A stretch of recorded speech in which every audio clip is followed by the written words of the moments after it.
بسم الله الرحمن الرحيم. الحمد لله والصلاة والسلام على رسول الله وعلى آله وأصحابه أجمعين. باب في أحكام النون الساكنة والتنوين.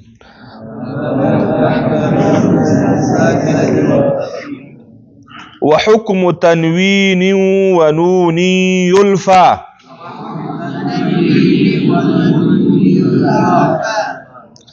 إظهار ندغام وقلب إخفاء.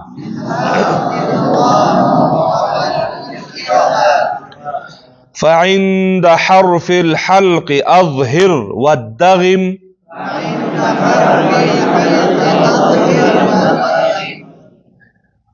والدغم شدخ في اللام والراء لا بغنة اللزم.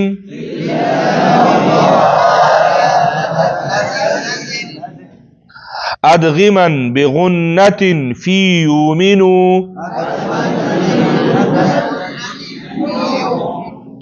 إلا بكلمة كالدنيا عنون.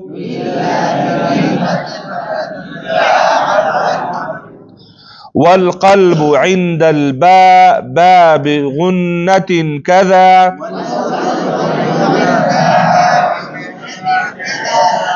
والقلب عند الباء بغنة كذا.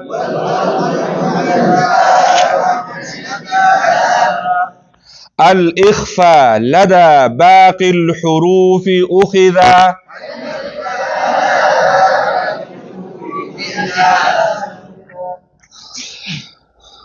فدي باب کی وی وحکم تنوین ونون یلفا، حکم د نون ساکین او تنوین مندلی کیگی. صحیح شو؟ د نون ساکین او تنوین احکام مندلی کیگی پا کمو نمونو؟ الاظهار، الادغام، والقلب او اخفا. اظهار، ندغام وقلب اخفا. تاسو د نون ساکین او تنوین احکامات سلور دی چې موږ مخکې ویلي او دا دي مندلی کیږي چې دا دي کم کم دي؟ اظهار او ادغام او اقلاب په قلب باندې تعبیر کړی ده او اخفا. او په کتابونو کې قلب نمونه شته ګوره او ځکه چې دې ته بیا موږ مقلوبه چې ورته وایي که نه هغه هم د قلب نه اخیستل شوی ده. سلور واړه ته ثابت کړل چې د نون ساکین او تنوین احکام څو دي؟ سلور دي. هغه یو امام درې دي، هغه هغه شاذ نظر ده، هغه شاذ نظر ده او دا سلور چې ده نو هغه دا مفتابهي قول ده. اوس ته تشریح کوي. فعند حرف الحلق اظهر، په حروف حلقي کې وایي اظهار وکوه. څو حروف ولرو موږ ټول؟ 9. د 9 حروفو د جملې نه په شپږو حروفو کې څه وکوه؟ اظهار وکوه. انشاءالله چې اظهار حروف به پیژنئ. داسې به څوک وي چې اظهار حروف نه پیژني؟ څنګه غلی شوي؟ فعند حرف الحلق اظهر، د 9 حروفو د جملې نه په شپږو حروفو کې چې هغې ته حروف حلقي وایي څه شی وکوه؟ اظهار وکوه. بیا وایي چې والدغم فی اللام والرا، ادغام به وکئ په لام او را کې خو لا بغنة اللزم، چې غنه پکې لازمي نه ده. یعنی په لام او را کې به ادغام کوي خو کوم ادغام؟ بغیر د غنې نه. یعنی ادغام په څو قسمه شو؟ مع الغنه او بغیر غنه. لام او را کې به ادغام بغیر غنه وکوي. صحیح شو؟ وادغما بغنة، او ادغام به وکئ سره د غنې نه فی یومنو، په څلورو حروفو د یومنو کې. صحیح شو؟ لام او را بغیر غنه. صحیح شو؟ یومنو یا واو میم نون. نو البته موږ یمنو ویلی و که نه؟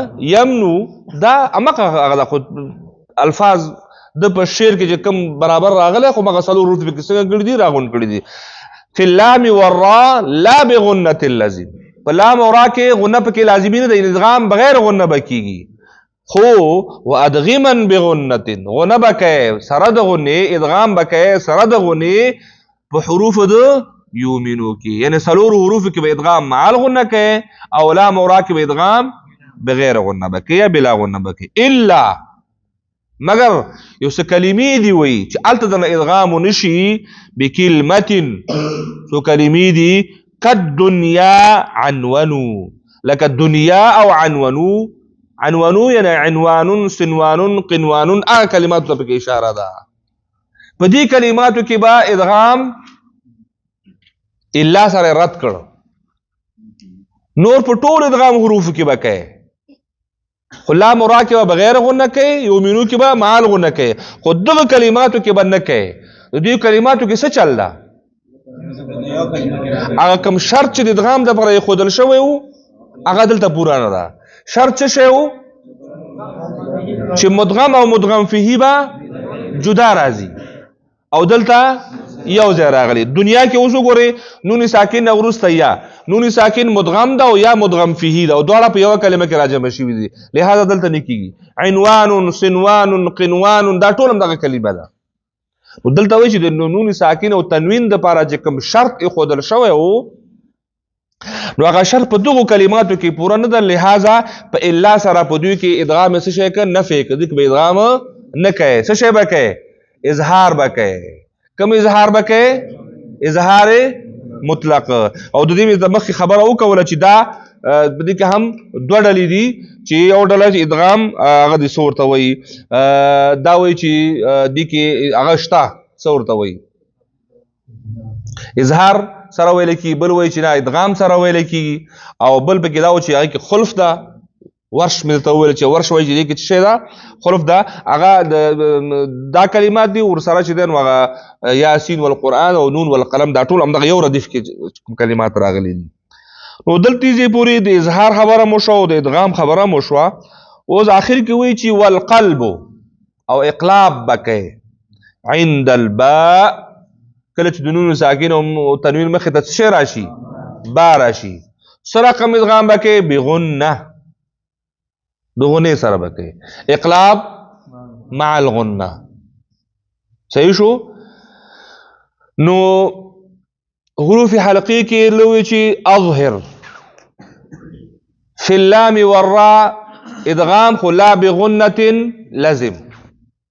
په لفظ یؤمنو کې ادغما بغنه، الته به غنه کوي، ادغام مع الغنه به ورسره کوي. صحیح شو؟ او صرف د سو کلماتو نه الا سره رک چې الته به کالدنیا عنونو دا هم ختم کړ. دو احکام مکمل خلاص شول. دریم احکام هغه د اقلاب ده. اقلاب په یو حرف کې کېږي با، دی وایي چې والقلب او همدغه شان اقلاب به کوي په نون ساکن او تنوین کې. دریم حکم یې دا ده کوم ځای کې به کوي؟ عند البا، یعنی کله چې نون ساکن او تنوین نه وروسته با واقع شي نو دې کې به څه رقم اقلاب به کوي؟ مع الغنه که بغیر غنه؟ بغنة، د غنې سره به کوي. اقلاب هم کوي مع الغنه. کذا همدا ډول الاخفاء، اخفاء به هم کوي همدغه شان اقلاب مع الغنه غوندې به اخفاء مع بیا د غنې ټکی پکې نه راوړی، هغه کذا اشاره دا خواته. صحیح شو؟ نو اخفاء به کوي لدى باقي الحروف اخذا. دا کوم حروف خو دلته ذکر شول، شپږ حروف حلقي، شپږ حروف ادغام، یو حرف د اقلاب. باقي حروف چې پاتې شو نو هغه د ټول د چا دي؟ څو حروف پاتې شول؟ باقي 14 پاتې دي په اصل کې. یو حرف الف ده، موږ تاسو مخکې دا وویل چې الف د نون ساکن او تنوین نه وروسته نشي راتلی، تلفظ پې نه کېږي. چې نه کېږي نو هغه ته نه حذف کړه. نو 28 حروف ول، په 28 کې 14 کې 3 قانون او متباقي 15 ټول اخفاء شو. نو باقي الحروف کې دا ټول یعنی هغه 14 نه علاوه متباقي په ټولو کې څه شی وکوه؟ اخفاء وکوه. الاخفاء اخفاء وکوه لدى باقي الحروف کله چې راشي اخفا باقی حروف د دوی نه تیر شو نه پاتې حروف د تیر شو نه پاتې حروف د تیر شو نه باقی حروف یعنی د حروف حلقی د ادغام او د اقلاب د حروف نه چې باقی کوم حروف پاتې شو پاره کې څه وکوا اخفا وکوا